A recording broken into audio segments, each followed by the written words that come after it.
So did anybody who already had the books, anybody get a chance to go through the book at all? I started reading. Okay, good. Good. What I want to do this evening, I don't want to take a whole lot of your time up. We'll keep it fairly short, I think. We'll keep it to a reasonable hour. I just want to give you an introduction to Mussar. And then I was going to ask Jonathan about this, on the best way to handle this, because what I want to do is have a discussion about each midot of Mussar, and we'll understand a little bit more about what that is as I go through the introduction and on what Mussar is and why we are doing it, and what the various midot are that we're going to be covering each week. So I am thinking the best way to handle that would be to go, each week we'll go through a different midot. Next week is humility. Are you going through the ones that are listed here? Yes, we're going in order based on the ones on the book. Oh, okay. That being said, we're not going to be going through the book. We're not going to be going through the book as far as walking through it and teaching from the book. What we're going to be doing between myself and Jonathan and Caitlin, we're going to be trading off each week. We're going to be trading off and taking a different one of the midot and speaking to you about that. And what we want to do is that the following week, the next week is humility. So we'll be speaking to you, in fact, next week is me. I'm going to be speaking to you on humility. And then the following week, we will come in and we will have a discussion, an open discussion on humility. And then we will go into the next midot. And then the week after that, we will have a discussion on the midot that we covered the week before, and then we'll go on to the next midot. Does that make sense? Okay. I think you guys will catch on as we get through this. But let me give you an introduction to Mussar. The word Mussar means correction or instruction.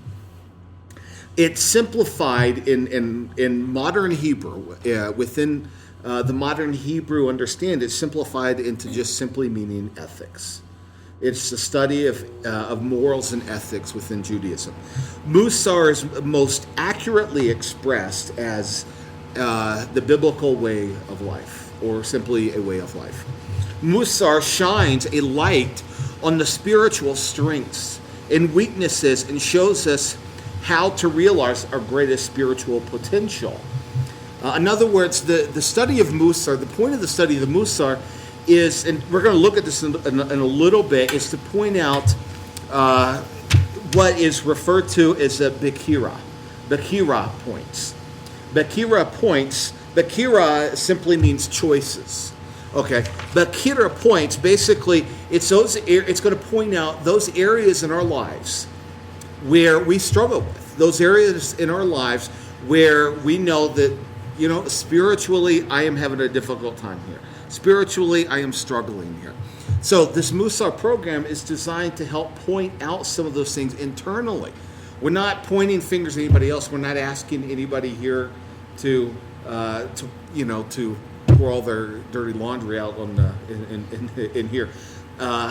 It is meant more as an internal reflection. Look internally within yourself and look at those midot, those various midot, like humility, and ask yourself, what are those Bekira points? What are those points in our lives that we struggle with? We're going to look a little bit more about what that means, what those Bekira points are. But the whole point is to look at those areas in our lives, look at those areas that we find strength in, and we go, you know what, this is an area of strength for me. And we'll look at other areas and we'll go, you know what, this is an area of weakness for me.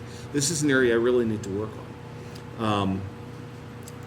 When we realize, when we take an honest look at ourselves and we realize some of those weak points in our own lives, then we will be able to overcome them. But we can't overcome them unless we're able to internalize those, look internally upon those, and pull out what they are.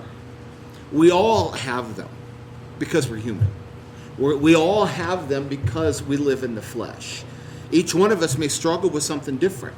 And that's what the whole point of this is trying to help point out to you, okay, what are those areas that I struggle with that I need to work on? What are those areas of strength for me? So that we can really begin to work on those areas and then to grow spiritually so that we can be what God has called us to be, so that we can truly be holy. The wellspring, I'm going to give you a little bit of history lesson here. The wellspring of Mussar can be traced back to the 10th century Babylonian rabbi Sha'arey Tzion. In his book, Sha'arey Tzion wrote a book called The Book of Beliefs and Opinions. And he sets into motion an inquiry into human nature and how we overcome the weaknesses of the flesh. Until the 19th century, Mussar was primarily an introspective practice by individuals. It was simply, okay, let's look internally upon those areas and let's try to find those weaknesses that need to overcome, those weaknesses of the flesh. In the 19th century with Rabbi Israel Salanter, he put into motion more of a fully developed Mussar practice that instead of just saying, okay, reflect on these things, what are those areas in our life, there's actually a practice that you put into play that help us reflect on those. Rather than just wandering aimlessly and spiritually going, okay, I know these areas in my life I need to work on, how do I do it? How do I overcome those areas? Well, Rabbi Salanter begins to push in that direction, and over the last 150 years or so, Judaism has begun to refine those areas, the practice of Mussar, so that we can begin to really delve into what it means to change who we are, on the outside. Mussar, as it is today, and for those who have covered through the book, I'm going through the introduction of the book fairly quickly, and then I'm going to add some of my own little icing on the top of this cake, if you would. But Mussar, as it is today, developed from Lithuania in the second half of the 19th century under the leadership of Rabbi Yisrael Salanter. Rabbi Salanter believed that Mussar was the answer to the social tensions that were tearing at the Jewish community in Europe. Okay, when we look at the Jewish community in Europe in the 19th century, we have to take into account this was the time of the birth of the Zionist movement. This is when the reform movement was really taking a hold. This is also during the height of the Haskalah. The Haskalah is the age of enlightenment, where more and more Jews are becoming secularized. More and more Jews were abandoning Scripture, were abandoning their Judaism in favor of becoming secular and being what's the word for it? Assimilated into the rest of the culture. This was also, we can see the beginning flames of communism after the writings of Karl Marx. The beginning flames of communism during this time. And many Jews were caught up in the communist movement, in the growth of communism. So Rabbi Salanter saw a bit of an issue. Okay, he felt that the answer that the majority of the Orthodox community was increased Torah observance and attentiveness to Halakha. So how do we respond to these movements that were taking people away from Judaism? How do we respond to these movements that were taking people away from their relationship with God? Where the majority of the Orthodox community was, we need to have increased observance and we need to have increased focus and attention on Halakha. So, and that has been what a historical approach of the Orthodox community is when, with the influence of the outside world, let's become more observant, let's become more focused on Halakha, let's become more diligent in our Jewish practice, and just as we've seen in America. Okay, just as we've seen in America with the birth of Reform movement, we've seen the Orthodoxy go more and more Orthodox, and the Reform movement going more and more Reform, where there's bigger gap in between. Unfortunately, the answer for many, the answer of the Orthodox community in becoming more stringent in their observancy turned many people away. And it wasn't the right answer for many people. Many people were left, okay, where do we go? How do we fit into this? I want to maintain my relationship with God, but you're telling me I have to, in order to do that, I have to grow more observant. Well, when you think about it, it wasn't, it shares a lot in common with the Jewish community of the first century. and many of the Pharisees who were expressing the desire to become more and more observant in certain areas. Okay, for example, the Pharisees focused a lot of attention on the issues of purity, of ritual purity, and on tithing. That was a huge focus: ritual purity and tithing. So their answer to the influence of the Roman world within Judaism, or the Greek influence within Judaism, was to really begin to separate yourself from the rest of the Jewish community and have deeper expressions and deeper observance in areas of tithing and in areas of ritual purity, that type of a thing. Yeshua comes along, and Yeshua teaches something that's radically different than anybody else at that time. And what Yeshua taught, in many ways, one could trace back the teachings of Mussar all the way back to the time of Yeshua, because Yeshua really taught Mussar a more spiritual approach. Instead of focusing on, okay, we need to become more observant, outwardly observant, he taught, no, we need to go inwardly. We need to examine ourselves inwardly and transform the heart. And that's what Mussar really is. Rabbi Salanter recognized that the answer within the Orthodox community was not the answer that he wanted or he needed. And he was within the Orthodox community. He didn't abandon Orthodoxy, but he said, look, we need something else here. That going more observant or more stringent was not the answer. So he began to really look at Mussar and say, no, we need a transformation of the heart that will connect with the people on a different level. His call on people to learn and practice Mussar was the greatest defense of spiritual life. In his opinion, the greatest defense of spiritual life was Mussar because it directly involves the heart.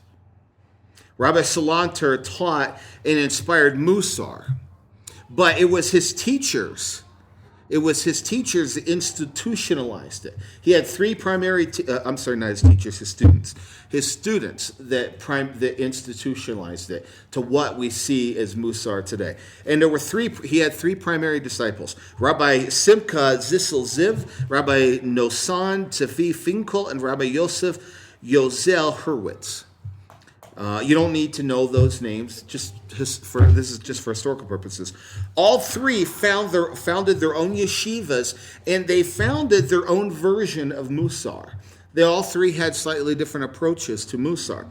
What became known as Kel Mussar, founded by Rabbi Zissel, is highly introspective, highly internal. The Slobodka Mussar is primarily behavioral. It's focused more on Mussar should affect the way we live and how we respond to the world around us. The Novardok Mussar is the more radical methodology in which he approached Mussar from the perspective of a radical change, and he used the term storming the soul. We must storm the soul in order to change.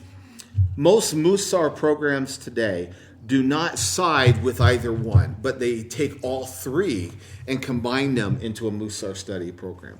That it's important to have all three approaches, a balanced approach of all three in order to truly get the full benefit.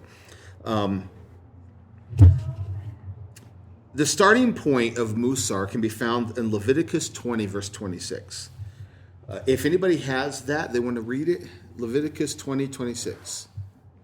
You can put a Thus commercial. you are to be holy to me, for I, the Lord, am holy, and I have set you apart from the peoples to be mine. Very good, absolutely. The Lord calls us. He says, you shall be holy for me, for I, the Lord, am holy, and I have separated you from my people, for my people. It's a call to be holy. What does it mean to be holy? Okay, God calls us to be holy, but what does that mean to be holy? There's a couple of different approaches that I want to look at. One, Rashi teaches that becoming holy means withdrawing and separating from what is impure and proper. Sounds a bit like the Pharisees. Rashi suggests withdrawing from what is impure and proper. That's what it means to be holy. Rambam, however, the Rambam teaches that avoidance alone cannot be enough to bring forth the light of holiness in our lives. That it's not just, holiness is not just a matter of avoiding idolatry or avoiding sexual temptation or avoiding unclean foods or avoiding ritual impurity and that type of a thing. The Rambam points out that there are many ways that we can live within the letter of the law and still be a scoundrel. That we can, we can be Torah observant and still be a dirtbag. I mean, you know what I mean? Taking a cue from the Rambam, the Mussar rabbis teach us that man ultimately was created incomplete. And that sounds a bit funny. And Jonathan was kind of talking about this a little bit this Shabbat. But it sounds kind of funny to say that man was created incomplete. I mean, doesn't God create all things good and holy? And he created all things and said it was good, but except, when God created man on the sixth day, he didn't say it was good after he created man. And the reason being, according to the Rambam, and I think he is right, there's a lot of wisdom here, is that God created us incomplete because we are called to be co-creators. That while that doesn't mean we are the creator, it means that we are called to be co-creators in our own spirit. Like I spoke of on this past Shabbat, that means that we must initiate ourselves in trying to change who we are. And God will give us the spirit and the strength to do what needs to be done. But he calls us to initiate ourselves, to do what we can to try to change ourselves. We can't just sit back, as couch potatoes and just expect God to, to change who we are without serious repercussions. God will ultimately change you because he loves you enough to want to change you and to seek to change you. But that may mean he has to shake you awake to do that. It's a lot easier to initiate ourselves and to say, okay, God, I'm going to do what I can. And then he will, by his gentle hand, he will work through us and teach us, and he will change us internally. I would much rather have him change me internally by his gentle hand than being taken to the woodshed. You know what I mean? Yeah, That's no, not so much. From this perspective, when we look at our incompleteness, when we look at the fact that we were created incomplete, that God has created us in such a way that he's caused us in order to become truly whole. I know it sounds a bit New Ageist, but follow along with me. To truly be whole, God says, I want you to work on who you are. I want you to work on who you are. From this perspective, all of our weaknesses, all of our failings, all of our shortcomings are there for a reason. They are left there to bring them to holiness. All of those areas in our lives, our shortcomings, our failures, our weaknesses, are there to bring us to holiness so that God can teach us and grow us through those things. How many of us have had to learn the hard way? How many of us have learned through our mistakes, through our trials and our struggles? The areas of biggest growth in my life always seem to be on the heels of great struggle and great personal anguish and difficulty. It's when I go through those things, that's when God grows me and he matures me through those things. So he allows those weaknesses in us for a reason to help us grow in those things. So I think this is part of what it means to be holy. Part of what it means to be holy. The Rambam alludes to holiness. When God says, you shall be holy, it's not just a command, you shall be holy, but it's advice. That it's more than just God saying, you shall be holy. It's advice that says, I know what is best for you. Pursue holiness. Pursue holiness with all that you are. This is what it means to be holy. According to Judaism, I'm going to change gears briefly here. According to Judaism, God rests within each soul the Yetzer Hara and the Yetzer Tov. What's the Yetzer Tov? Anybody? Good inclination, good inclination, right? It is that spiritual side, that breath of life breathed into us by God that desires to do what is good. Think of it as the good angel on your shoulder. It's funny. You see old cartoons, right, with the devil on one side and the angel on the other speaking to you. You have to think. You know what? There were some Jews behind that. There were some Jews behind that, because that is the heart of the Yetzer Hara and the Yetzer Tov. It is, the good angel and the devil, arguing with you, one in one ear, one in the other ear, that because the Yetzer Hara is the evil inclination. It is that flesh, that weakness, okay, that says, no, do what you want to do. No, do what's easy. No, you really like this. This brings you pleasure, or this brings you joy, or what have you. And the other, that Yetzer Tov, which says, no, you know what is right. You know what is good for you. You know what God has called of you. And it's that flesh that battles inside of each and every one of us, right? That wants to, isn't that kind of what Paul was alluding to? I know the things that I want to do, right?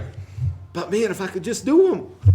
This is my loose paraphrase, but man, if I could just do them.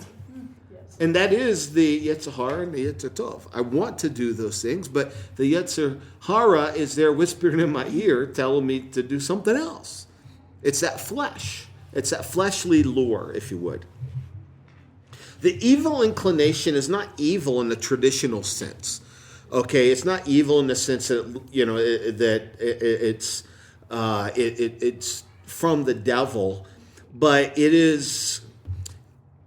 The evil inclination is evil in the sense that it draws from the flesh. Okay, it is the call of the flesh to do what is wrong, to do what we know is wrong. This is another way of referring to the weakness of the flesh that we all have. How oftentimes do we find ourselves doing the very things that we don't want to do? We do the things that we don't want to do. We know that they're wrong. We know, man, I hate getting angry in traffic. I hate getting ticked off when I'm waiting in line at a grocery store and the cashier is too slow. And you're like, man, I always get into the wrong stinking line. That's true, right? So you're a cashier and then you realize, oh crap, I messed up. Yeah. That's right. And you know that it's the flesh talking. You know it is. And you know that it's not cashier's fault. You know that it's you and it's your impatience. And you know that it's wrong. You don't want to do it, and yet you still do it, right? Yet you're still, gosh, darn it. And I still have to, man, my girls are seeing that. I better chill out a little bit, Within Christendom, this notion is referred to as original sin. It is called original sin. Within Judaism, it's referred to as original temptation. It may seem like it's two sides of the same coin, but there are some differences between the two. For those who are interested, I was going to print some up, but I decided not to. But I wrote an article a little while back on the difference between original sin and original temptation. And, where does the Messianic community come into play? Where does that lie? What's the difference between being born into sin, cursed into sin, where there is no hope, and the Jewish community of being born into original temptation that we all fall into? What's the difference between the two? Nonetheless, the conflict of the Yetzer Hara and the Yetzer Tov is the battle over our free will. We have free will. God created us with the ability to choose. Right? We have the ability to choose what is right and what is wrong. And it's that conflict that is within us, that Yetzer Hara versus the Yetzer Tov, that we want to focus on, that we will focus on. And the Yetzer Hara you will find popping up a lot more at those Bekira points. You know what I mean? That's why it's important to look for those areas and go, okay, where are my weaknesses at? Because it is there that we can that we can look and go, aha, there is the Yetzer Hara right there. Now, how do I confront it? How do I confront it and deal with it?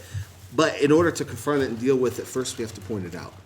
And that involves introspection within ourselves and looking honestly and going, okay, yeah, there's an issue here I need to work on. When we try to improve our soul traits, when we try to do something that stretches us in the direction of holiness, when we want to do what is right, and we try to become holy, and we stretch ourselves to become holy, it is here that we find the challenges of the Yetzer Hara. That's when the Yetzer Hara steps up and challenges us. To overcome the Yetzer Hara, we must face it head on. We can't run from it, we can't hide from it, we can't pretend like it's not there, but we must confront it head on and deal with it.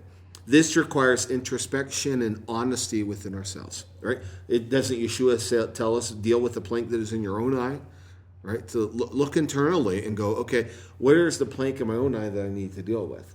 So he's speaking to us, Yeshua is speaking the very same thing. Look internally and ask, where are those areas in my life that I need to deal with, that I need to bring before God, and I need to ask for help in overcoming, and then take the steps that are necessary to overcome. This is where Mussar is such a valuable tool. It encourages us to confront the Yetzer Hara. It encourages us to pursue holiness, and it encourages us to become co-creators with God in the maturity of our souls, in the maturity of who we are. There are 3 stages of Mussar. Okay, the first and second stage, we're going to look at the first and second and third stage, but the first and second stage, they're a little bit easier to get through. The third stage is where the difficulty comes into play. The third stage is where we really need to work on. So the first stage is what I was referring to as the Bekira points. Like I said, Bekira means choices. It is that free will that we have.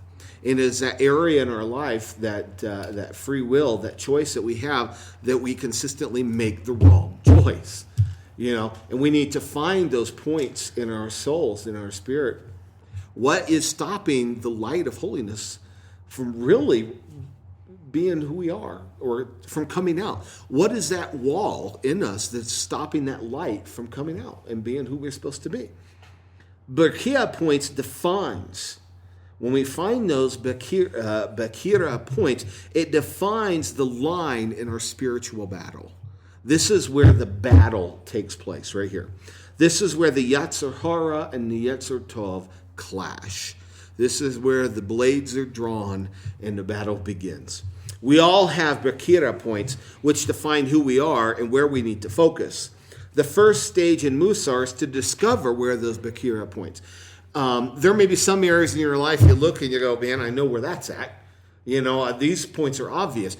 But you may discover other areas as well that you didn't realize. As you go through it, you may go, I didn't realize I had some weakness there. And it is only through that introspection that we're able to point some of those areas out. So the first stage is in Mussar is discovering those Bekira points.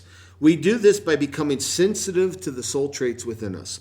How do they motivate us in the things that we think, and the things that we do, and the things that we say? Is reaching into your wallet to give charity, is that a struggle for you? Do you become angry? It's a slow cashier, right? Are you prone to complain about life circumstances rather than express thanks? These Bekira points and so many others, they only represent personal struggle, not only represent personal struggles in our lives, but they also represent the greatest potential in spiritual growth. Those areas we have the greatest potential for growth is those areas that we're the weakest in. This opening stage of Mussar is crucially important as it sets an agenda for everything else that follows. The second stage is self-restraint. Okay? In this stage, in the first stage, we find those areas in our lives, those Bekira points, and we focus on those. We find those, we go, okay, here are those areas I need to work on. The second stage is we swing into action. Okay, what do we need to do to help that self-restraint? Or what do we need to do to help overcome those areas? The first stage, or the second stage, is self-restraint. We have identified our Berkia points, and now we must do something about them. We must make a conscious effort to control negative behaviors that arise from the Yetzer Hara. So we know where those areas are at. Now we must make a conscious effort to go to battle against the Yetzer Hara, against the flesh. And how do we do that? How do we do that? Well, one area, the Apostle Paul talks about fleeing from all unrighteousness, fleeing from sin. Part of the battle is fleeing. What does that mean? How do we flee? What's that? Run like the Dickens. Yes. In one of those areas of strength, it was Pastor Steve Shell had mentioned it, and I thought, man, that's a good point. And he was talking about when you go to battle with sin, we oftentimes make the mistake and think that we have to pick up the sword and we have to go in battle in our strength. And we find that we find over and over again that we fall short, that we lose the battle. Instead, we need to flee to the one who is doing the battle for us on our behalf. Flee to him when that Yetzer Hara pokes its ugly head and says, look, I want you, and says, hey, look, you can look at the dirty pictures on the computer, or hey, it's okay to take a little bit of money under the table at work, a little bit extra money, or hey, it's okay to gossip about this person because I'm only doing it because I want to tell other people, I want to teach other people how to pray for that person, that type of thing. When the Yetzer Hara comes up, the way we go to battle oftentimes is that we flee to the arms of the mighty one who has the sword in his hand. We run to him. That is our greatest defense. That being said, that requires us to restrain. That requires us to do what we need to do to restrain, to stop in our tracks and to flee to him. When that temptation comes up and we see it and we go flee to him.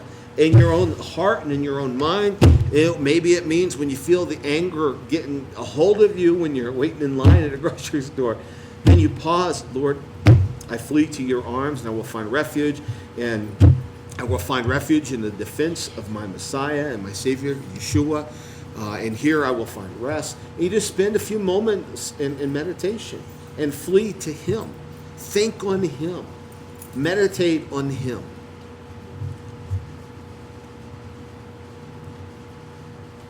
For example, when wrestling with the midot of silence, that's one of the midot. When wrestling with the midot of silence, you may discover that you have a tendency to talk too much. Never. And it is important to confront this Bekira head on by trying to listen more and talk less. Silence is considered a holy attribute in the Torah and by the teachings of the rabbis. To say little and do much. Say little and do much. It's okay to keep your mouth shut. You don't have to offer your opinion on everything. It's okay to just take the opportunity to listen to what other people have to say. And that goes a long way when you humble yourself enough to just listen and to be a student. That goes a long way. That goes a long way. And we may find that, maybe, and I'm not pointing fingers at anybody, so don't think I'm pointing fingers at anybody here. But I'm just using that as an example, we may find that, maybe I don't listen enough. Maybe I don't take time to truly be silent and listen to what God is saying to me and what other people are saying. Maybe God is speaking through another person and I need to listen. Maybe I don't take the time. Maybe I spend too much time offering my own opinion. Maybe I spend too much time arguing or complaining. Maybe I spend too much time in gossip. Maybe I need to be silent. It's a cure-all for gossip is silence. But we must confront this type of Bechira head on by trying to listen more and talk less. And when that evil inclination pops its ugly head, that's where we flee to Messiah Yeshua. That's where we flee to him. The stage 3, and this is a difficult one, is the stage 3 of the Mussar program is transformation. Stage 3 involves a transformation of who we are. That is not a one and done type of thing. It's not you don't just go through the Mussar program and say, okay, I've been through all 15, 16 midot or whatever, therefore I'm transformed. Hey, I'm a new person. No, it takes time. That's why this is not meant as a one-time thing. This is meant as a series of studies. The whole point of this class is to get you kick-started. And then afterwards, to encourage small groups. Maybe a small group of 3 or 4 people, or maybe a one-on-one group where you hold each other accountable. And after we go through all of the midot and we talk about them, and you will begin to see some of your own Bechira points. You will begin to see some areas in your own life that you go, wow, I need to really work on that. And then as we go forth, you will select some of those Bechira points, those areas of weaknesses that we really need to work on, and then you will focus on them from here on out. You will begin to really focus on them, not just once, not just twice, but let's say you pick out 8, and you go, man, there's 8 of the midot I need to really focus on. And then you go from there, and you go, okay, I'm going to go through 8 for 8 weeks. I'm going to go through all 8 of them, and then I'm going to start all over. And then I'm going to start all over. And as you go through that step by step, you will begin to see transformation. But that will only take place if we're faithful to do it, if we're faithful to take the steps that are necessary to actually do it.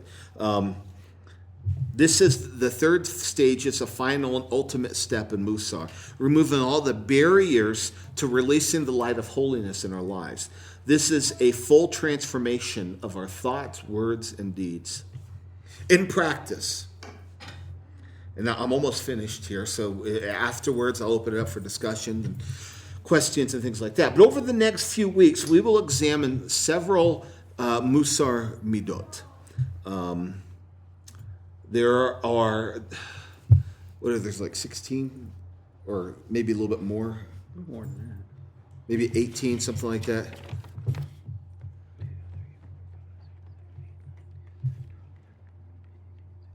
18. Because here, just for a second. Some of the midot that we're going to be going through is next week is humility.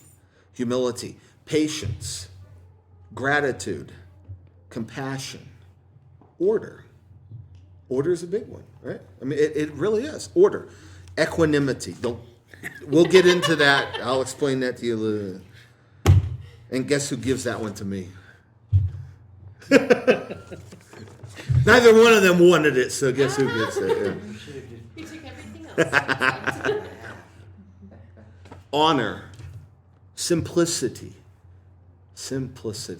That is a big one. And that's one of those areas. I know it's a Bechira point for me, and it's one of those areas I'm looking at going, okay, where do I need to improve in that area? Enthusiasm, silence, generosity, truth, moderation, loving kindness, responsibility, trust, faith, and yirah. We're going to go through all of these, and you're going to look through those. Maybe some of them you already know. You're already looking at going, well, I can point out 5 or 6 automatically. I know I need to work on. But you may find more. And there may be some areas that you look at, and you realize that true humility, for example, there's a balance. It's not pridefulness. Of course, it's not arrogant, it's not pridefulness, but it's also not self-hate. It's not self-hate, it's not self-debasing either. So some people, you may think, man, I am really humble because I don't think much of myself. I don't have a whole lot of confidence. But that's not what it means. That's not what humility means. So you may swing to one extreme or another. And so you may have to work on this end and go, you know what, I really need to build some confidence. and who I am in God. I need to build some confidence to balance that humility out. Does that make sense? Over the next few weeks, we'll examine several midot. We will look at different midot each week, and we'll examine it from several perspectives so that we may be able to see clearly our Bekira point. So we're going to go through each one of these, and we're going to look at them from several different perspectives. We're going to have a discussion point and talk about. We're going to talk about them, and then we're going to spend the week, our private weeks, throughout the work week. We're going to spend time looking internally on those things, and how does this midot of humility, what are some areas in my life that I have expressed humility in? What are some areas that I could have done better and maybe I didn't express enough humility? What are some areas where maybe I didn't show enough confidence? And you're going to write those things down. We're going to journal. You're going to write a soul journal. That's why I've asked you, and you didn't necessarily have to bring one in. And you don't have to bring your soul journal in every week. But grab a journal that you can write. It could be as simple as a dollar composition book, sort of like what Jonathan has. You can find in Walmart or anything like that. I got this from Ross. At Ross for like $4. It's nice hardcover or harder cover. So you got that? Dollar Tree. That works too. Yeah. So grab a journal and be prepared to write in a journal every night with your open journal in hand. Well, actually, let me back up. We will keep a daily journal, a daily account of the Bekira points that may arise in any given situation. So all of those things that we've covered up to that point, we're going to write down in our journal, okay, where did I do good and where did I not do so good? And you're going to write those down. And you're also going to look internally at that midot for the week. And you're going to go, okay, how did I do for this week? How did I do today as far as the midot of humility? Did I express humility? And you write that down. You write that down in your journal, and you write the situation down. You go, okay, I was confronted with this situation or that situation, and I could have been more humble. I found myself getting a little bit prideful, and I defended myself a little bit too harsh. A little bit too hard here, and instead of taking a more humble approach, that type of a thing. With your journal and pen in hand, take a few moments to cast your mind back over the day. It's going to be different for everybody. The majority of people find it best to do it at night before you go to bed, to set your journal on your nightstand, and as you're getting ready to go to sleep, you take your pen out and you write down a few thoughts in your journal. Some people find it a little bit easier to do it when you get up in the morning. Some people may set it beside the coffee machine. When they get up and they turn on their coffee, they go, oh, there it is, and then they write what happened the day before down. Whatever works best. But you want to write down those thoughts. You want to write down your struggles and your weaknesses. You also want to write down those areas where you did good for that week. Did you lose your temper with your kids? You write that down. Did you join in on the gossip at work? You write that down. Did you tell the truth when you had? The opportunity to do so, even though it may not have made you look so good? Did you do that? After a few weeks of doing this, you will easily be able to identify which traits manifest themselves in us, in our lives most easily. Write down in your journal the positive and negatives in relation also to the midot of the week. Come up with a daily, there's another practice of coming up with a daily phrase reminder for the weekly midot. Okay, so if the weekly midot is humility, come up with a phrase reminder for humility. Just a short little phrase that you can memorize or write down on a card and you carry it with you in your pocket. And you're able to, to bring that out and to look on that. What does humility mean? It may be something as simple as writing down the definition of humility. What is humility? Or maybe you want to write a scriptural verse on humility. What does that mean? Or maybe there's some other saying, a nice cute saying about humility that rings true for you. Write that down and Put it in your purse or put it in your pocket or what have you as a reminder. It's also a good practice to really kind of focus on that midot for the week. Humility. I'm using humility because it's one coming up. So, humility. Focus on humility. Take some time in your prayer time, before the Lord, to really focus on humility. To focus on, Lord, help me to understand what humility is, true humility is. Help me to understand how I can overcome. Show those areas in my life where I need to do better in. Reveal those truths to me. And it's okay to just kind of sit and meditate on what it means to be humble before the Lord. To just think about that. Just spend some time just thinking about what that means. In other words, each midot of the week, you want to spend time praying about it, writing about it, thinking about it. Make that a focus for the week so that that following week we will come in and we'll be ready to discuss it. You can share what you feel like you need to share. You don't have to share everything. If you feel like, I really screwed up here, so I don't really want to share all that, That's fine. You share what you feel comfortable with. Share personal experiences or thoughts. Maybe you spent some time meditating on it and you go, you know what? I was really spending time in prayer, and I was spending time in scripture on this. I was spending time in meditating, just thinking about this, and here's what God has shown me, and I want to share that. So take that time as well. Jonathan, do you have anything else to add? My experience, which has not been very long, with Mussar, one of the most important things I try to look at when I look at these midot is to identify the extremes. You kind of touched on it, because we have a tendency to look at them from one angle, like silence. We have a tendency to look at it as maybe I'm talking too much, and we might take it to the extreme, to the point where we're silent when we see a situation of spousal abuse or child abuse, which would be the extreme. So I always think it's healthy when we look at them to look at both extremes and then to find the middle where it's healthy before you even dive into it a little bit too much. That's really it. I think that's really, really important. And I would like to see that something that we kind of bring into each of these midot, is kind of identify the extremes so that we don't find the balance. It's really good, absolutely.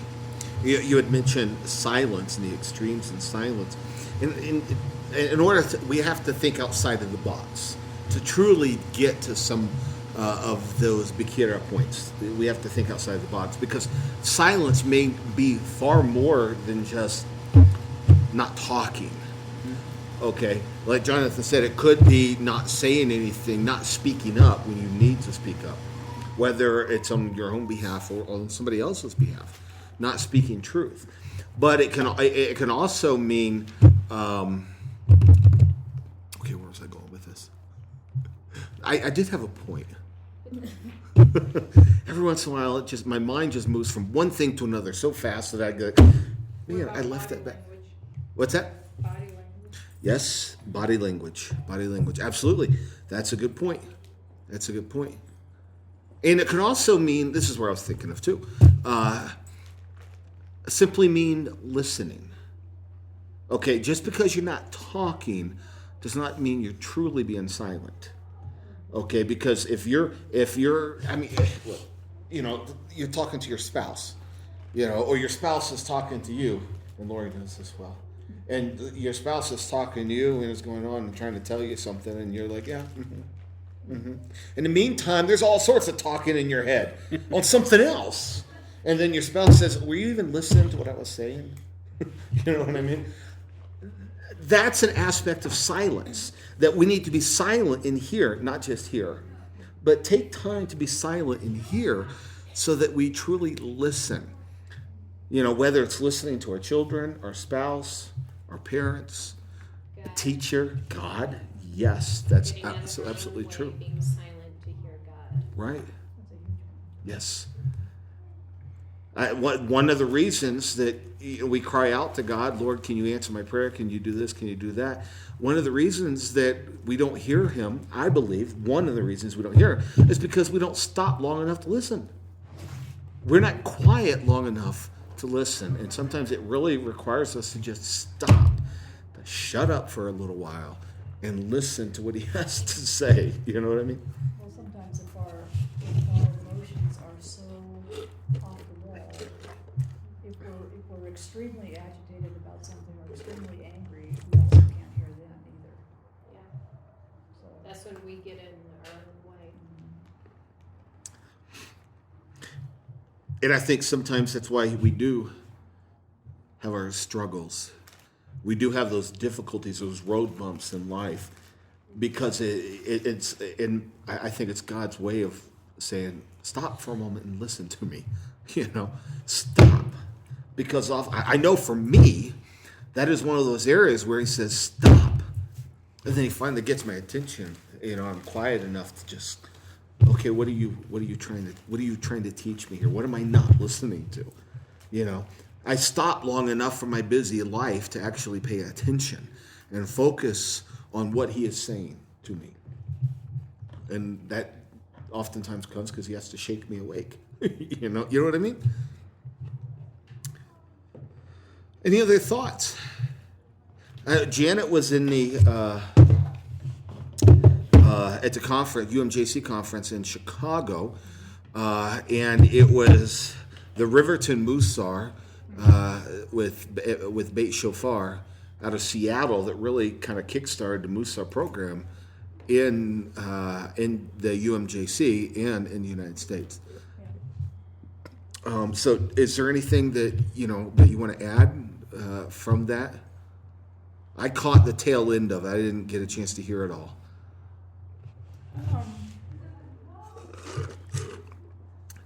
a lot of what he was stressing was improving relationships between people and between us and God. I think was the goal. And Absolutely. you brought it up, even without hearing it, that really, when you look at Yeshua's teachings, that's what he was teaching. Mm-hmm. Absolutely. He was not teaching as far as physical realm, he was teaching in the spiritual realm. Right. And that's what Mussar is trying to bring us back to. Well, if the heart is not right, the actions, they'll be fake. And there's no way Absolutely. you can- And when you think It's out about of that everything else comes. when you think about the midot, I read through all of those different midot that we're going to be covering. We can look at every one of them and we can find all of them rooted in the teachings of Yeshua. A large number of them within the Sermon on the Mount. But all of them rooted in the teachings of Yeshua. And that is because one of the things I want to stress is that while we will be we will be listening to what the rabbis have to say on it, we'll be listening to their wisdom and understanding, but we will be directing a lot of attention to what Yeshua has to teach on this, because he is our rabbi, and he is our Mussar teacher. He is our great Mussar teacher, because that's what he has done. That's what he has done. He has taught us to open the heart, to improve relationships, by changing who we are, by working on who we are, to change our relationships, like you said, with each other and our relationship with God. To be holy. You shall be holy, for I, the Lord your God, am holy. We are holy, not just outwardly by, dressing in the right way, or, you know what I mean? Not just by dressing the right way, or tithing the right amount of food, or the right amount of produce, or wearing your tzitzit long, or what have you. But true holiness comes from the inside out. True holiness is a reflection of who we are. So when he says, you shall be holy, it's a reflection of who we are on the inside. He wants us to pursue holiness, to run after it, not to just kind of, glibly jog after it, but to run after it, to pursue it with all that we are. And he has given us, through the Ruach HaKodesh, he has given us the Spirit that we need to do it. And Yeshua has taught us that we can. But we have to discipline ourselves to it. And that's where it comes into play. It involves discipline, devotion, dedication. Right? So I spoke on this past Shabbat. Discipline, devotion, and dedication. Discipline, you want to make it reactory. Yes, right. Absolutely. And it does require us to discipline ourselves to sit down. If you're writing your journal in the evening, it requires us to sit down and write down in your journal in the evening. And it requires us to kind of think about it a little bit. Look in Scripture on what does it mean? What does that mean for me? What does Scripture have to say about it? It requires discipline to stick with it. You will find, like I said, that there are areas of strength that you may have and areas of weaknesses. And instead of focusing on everything, that can get overwhelming. Focusing on those areas where we are weakest at, because those are the areas where we have the greatest potential for growth. So if we focus on those weak areas, that's where we will really begin to grow and to be the people that he has called us to be. Any other thoughts? Are we ready for this? Mike, are we ready for this? It'll be an interesting trip. It will challenge you. That's the whole purpose of it. It will challenge you because it may point out things that you don't like very well. But if we want to grow spiritually, that's what it's supposed to do.